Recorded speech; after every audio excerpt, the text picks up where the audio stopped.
Good afternoon. I would like to thank to Symposium organization for inviting me. And when they invited me and asked for me to speak about sublethal impacts of insecticides to pollinators, I say, wow, because it's a very, very difficult to discuss. We have a lot of data, and we need to choose a way to follow to discuss this. But I will try.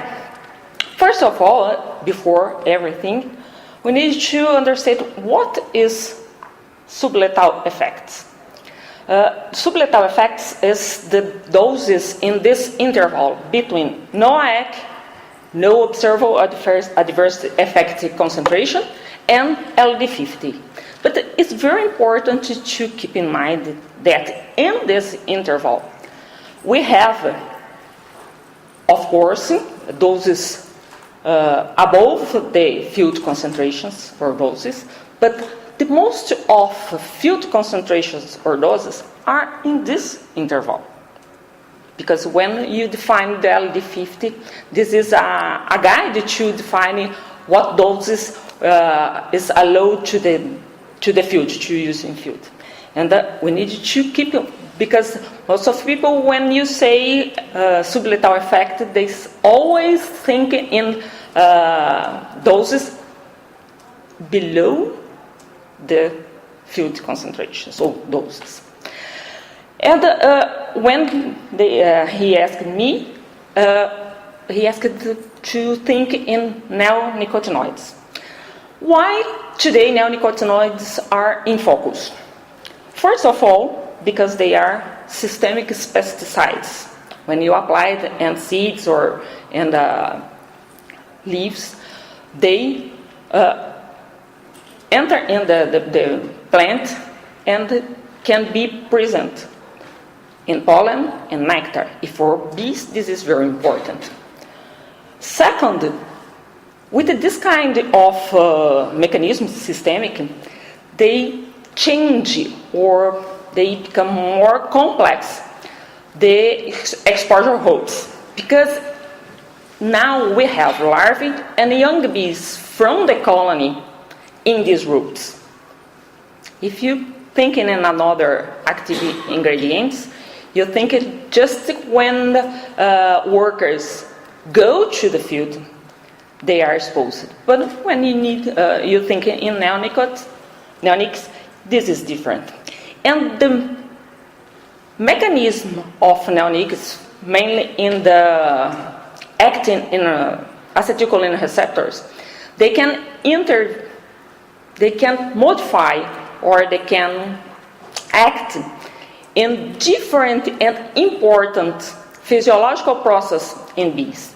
And because they are today in the focus, they are our stars in pesticides. And with this in mind, I started to do my review. And I get a little crazy. Because when I start my review, I found a lot of, and this is our few examples, a lot of different published papers in different subjects showing different impacts. And I think, how can I explain or how can I discuss everything? And I conclude it is impossible. And I decided to change a little bit what kind of presentation I am doing here now. Of course, I will use some examples, but just for you understand or follow me in my provocations in the end, okay? Reading these papers to do this, I found behavior effects. I found papers that said that neonics can affect the feeding, flight, orientation to return the colony, and flight to the flowers, capacity of foraging. But I found two physiological effects in learning, memory, and reproduction, morphological effects in development, alterations in tissues, and another ones, and immunological effects, decreasing on capacity to resist to different diseases, and other things. For example, in one study with acetamiprid and temetoxam, El-Hassani and co-workers, using orally and topically kinds of applied, they relate an increase of sensitivity to antennal stimulation for sucrose, impair long-term retention of memory in different doses of these pesticides. When use the exposure bees topically, an increase in locomotor activity and an increase in responses to the proboscis extension reflex to water that we once expected.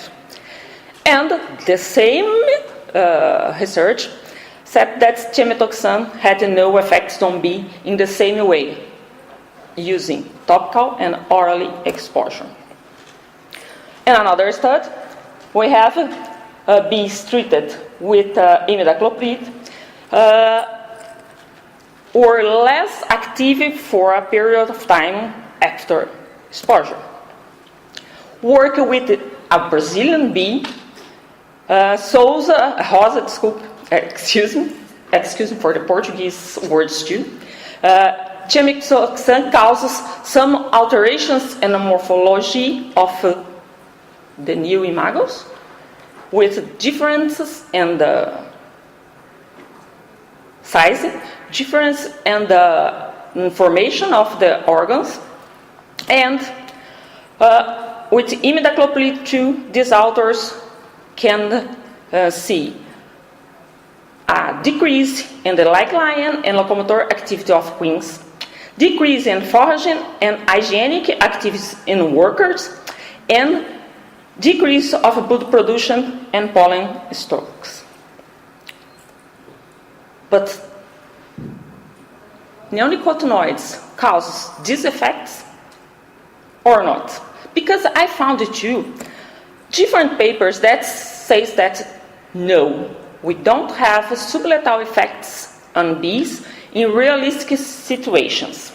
They question, can laboratory conditions represent really what happens in the field? Yes or no?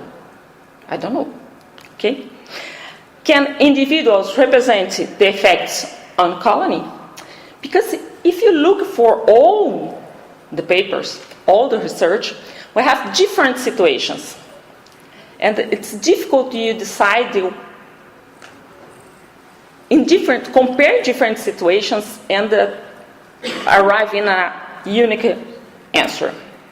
These papers questions mainly the dilution of the doses used in the tests, concentrations used in the test in relation to the field concentrations, timing of the exposure, 1 day, 2 days, chronic, acute, and place where the tests were released. Why? Because I have different conditions, climatic conditions. We have different crops, and in crops we have different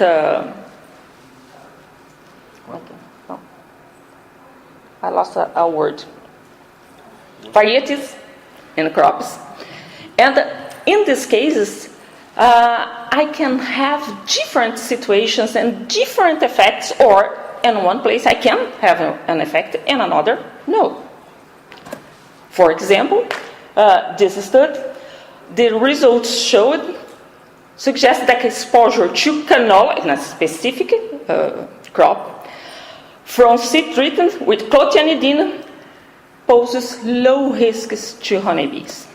In another one, we have the same conclusion.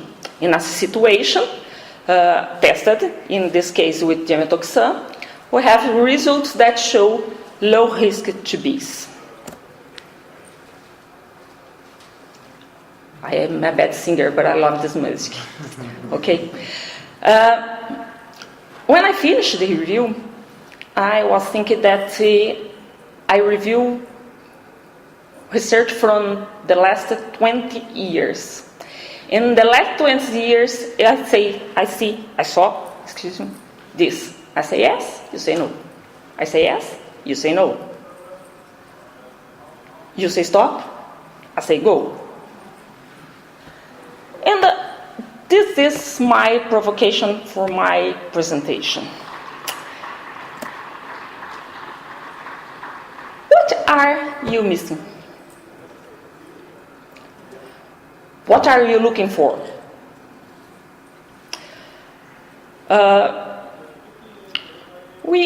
Of course, I saw a lot of presentations this weekend about pollination and bees, but I am from Brazil, and I can ask this. If a bee is not so important for pollination in crops, we must forget them? I think we need to start to thinking globally. Is the wonderful word we use it a lot globally. Because today, and I said this in another event, James, when you look for the tests, you look for the guidelines, you look for the methods that you have today, you look to Apis mellifera. In the near future, probably to Bombus terrestris and Osmia or maybe Megachile. But we have a very, very great biodiversity. And we need to look to this biodiversity. Of course, crops, the agriculture is very important. But when you think in the conservation pollinators, that we think in conservation all pollinators and not pollinators to the agriculture. This is a provocation. Thank you very much. Thank you for your attention.